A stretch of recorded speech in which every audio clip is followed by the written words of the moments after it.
حضرت ابو بکر صدیق کا زمانہ تھا تو ایک شخص ملک کے شام کا رہنے والا، بڑا قرضہ چڑھ گیا اس پہ، تو وہ حضرت ابو بکر صدیق کے پاس آیا، کہنے لگا آپ امیر بھی ہیں اور امیر بھی ہیں، دونوں باتیں، ایک امیر یہ ہے کہ مسلمانوں کے سربراہ ہیں، اور دوسرا اللہ نے آپ کو مال و دولت بھی عطا فرمایا ہے، تو میرے اوپر قرضہ چڑھ گیا تو مہربانی فرمائیں۔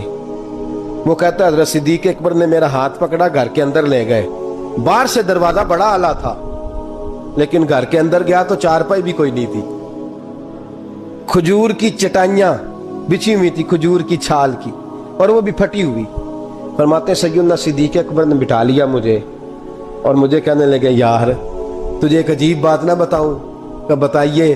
فرمانے لگے 3 دن ہو گئے میں نے اناج کا دانہ بھی نہیں کھایا، کھجور کے اوپر گزارا کر لیتا ہوں، میں آج کل حالات میرے ٹھیک نہیں ہیں۔ لگا جی پھر میں کیا کروں؟ تو آپ فرمانے لگے تو عثمان غنی کے پاس جا۔ کس کے پاس؟ شخص کہنے لگا جی مجھے تو بہت سارے پیسے چاہیے۔ تو آپ نے فرمایا تیری سوچ وہاں ختم ہوتی ہے جہاں سے عثمان کی سخاوت شروع ہوتی ہے، تیری سوچ وہاں تو جو سوچتا ہے نا اتنے ملیں گے، تیری ختم ہوتی ہے سوچ جہاں سے عثمان کی سخاوت شروع ہوتی ہے، تو جا۔ کہنے لگا جی آپ کا نام لوں؟ فرمایا ضرورت ہی نہیں پڑے گی، جی میں ذکر کروں گا کہ مجھے امیر المومنین نے بھیجا ہے۔ فرمایا ضرورت ہے، صرف اتنا تو جا کے بتانا کہ میں مقروض ہوں اور رسول اللہ کا نوکر ہوں صلی اللہ علیہ، اتنا بتانا کہ مسلمان ہوں، مصطفیٰ کا غلام، بس، اور کسی اضافے کی ضرورت۔ کہا جی وہ دلیل مانگیں گے؟ فرمایا عثمان خیرات کرتے تفتیشیں نہیں کرتا، عثمان اللہ کی راہ میں دیتے ہوئے تفتیشیں 10 روپے دینا اور 100 بات سنانا فقیر کو، تک تو نہیں نا، 10 روپے اور 100 قسم کے تانے نہ دے تو میاں چشم پوشی کر جا، تجھے کس نے اجازت دیا ٹٹولنے کی، پھولنے کی اور کرودنے کی؟ یہ حال اگر تیرے ساتھ کیا جائے، رب اگر تجھے ٹٹول کے دے تو تیرا کیا بنے؟ رب کریم اگر تجھے ٹٹول کے دے کہ پہلے بتا نمازیں کتنی پڑھی ہیں، سویرے اٹھتا ہے کہ نہیں، تو تیرا کیا حال ہوگا؟ تو ٹٹولتا پھرتا ہے 10 روپے دینے کے لیے۔ حضرت عثمان غنی کی عادت نہیں، وہ شخص کہتا ہے میں چلا گیا، پوچھتا پچھاتا دروازے پہ پہنچا، دروازے پہ دستک دی تو حضرت عثمان غنی کے اندر سے بولنے کی آواز ہے، اپنے بچوں کو ڈانٹ رہے ہیں، کہتے ہیں او یار تم لوگ شہد کے اندر، دودھ کے اندر شہد ملا کے پیتے ہو، خرچہ تھوڑا کم کرو، اتنا خرچہ تم نے بڑھا دیا ہے، تم دودھ کے اندر دودھ بھی میٹھا شہد بھی میٹھا، ایک چیز کھا لو، کو بیمار ہو 2 چیزیں استعمال کرتے ہو۔ کہتے ہیں میں نے کہا ابو بکر تو بڑی باتیں بتا رہے تھے، اور اس قسم کے کئی واقعات حضرت عثمان غنی کے ساتھ ہوئے، وہ تو بڑی باتیں بتا رہے تھے، اور یہ آدمی دودھ شہد سے لڑائی کر رہا ہے اور مجھے کئی ہزار درہم چاہیے، دینار چاہیے، مجھے دے گا؟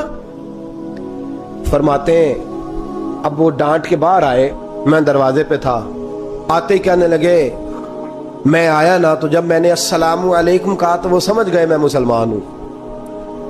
کہتے ہیں وعلیکم کہا تو پہلا جملہ انہوں نے جو بولا وہ ان کے بڑے پن کا مظاہرہ تھا۔ کہنے لگے بچوں کو ایک بات سمجھانی تھی، آنے میں مجھے 1.5-2 منٹ لگ گئے، تو دروازے پہ کھڑا رہا، مجھے معاف کر دینا۔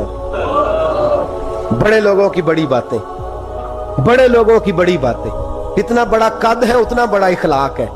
کہنے لگے تجھے ایک بات بچوں سے کرنے لگ گیا تھا، تجھے انتظار کرنا پڑا، ذرا درگزر کرنا۔ کہتے ہیں پھر انہوں نے دروازہ کھولا، جو اس وقت ان کا ماحول تھا، حویلی کا، ڈرائنگ روم کا، جو بھی، مجھے بٹھایا۔ کہتے ہیں میرے لیے جو پہلی چیز آئی وہ دودھ کے اندر شہد ڈال کے وہ لائے۔ کہتے ہیں میرے دل میں خیال آیا گھر میں جھگڑا کر رہے تھے، مجھے پلایا، اس کے بعد کھجوروں کا حلوہ آ گیا۔ کہتے ہیں میں نے کہا بچوں کو کہہ رہے تھے ایک میٹھی چیز استعمال کرو، میرے لیے 3 آ گئی ہیں، 3 آ گئی، عجیب شخص ہے۔ کہتے ہیں میں لیکن ابھی میرا تصور جمع نہیں، میں نے کہا اتنا تگڑا نہیں جتنا حضرت ابو بکر نے بتایا ہے۔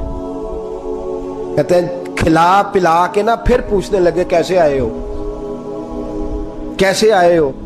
تو کہتے ہیں میں نے کہا کہ جناب میں مجبور ہوں، آج بہت سارے لوگ ہیں نا جن کے پاس کسی کی بات سننے کا ٹائم ہی نہیں، کہتے ہیں موٹی موٹی بات کریں، آخری۔ حضرت عثمان غنی پوری کھلا پلا کے کہنے لگے کیسے آنا ہوا؟ کہتے ہیں میں نے کہا جی میں مسلمان ہوں، ملک کے شام کے مضافات کے ایک گاؤں کا رہنے والا ہوں، کچھ کاروباری مشکلات آئیں تو میں مقروض ہو گیا، میرے اوپر قرضہ ہے، مجھے کچھ پیسوں کی حاجت ہے۔ فرمانے لگے میں نے کچھ پیسے کہا، انہوں نے ایک آواز دی تو ان کا غلام آیا ایک اونٹ کے اوپر لدا ہوا سامان لے کے۔ کس کے اوپر؟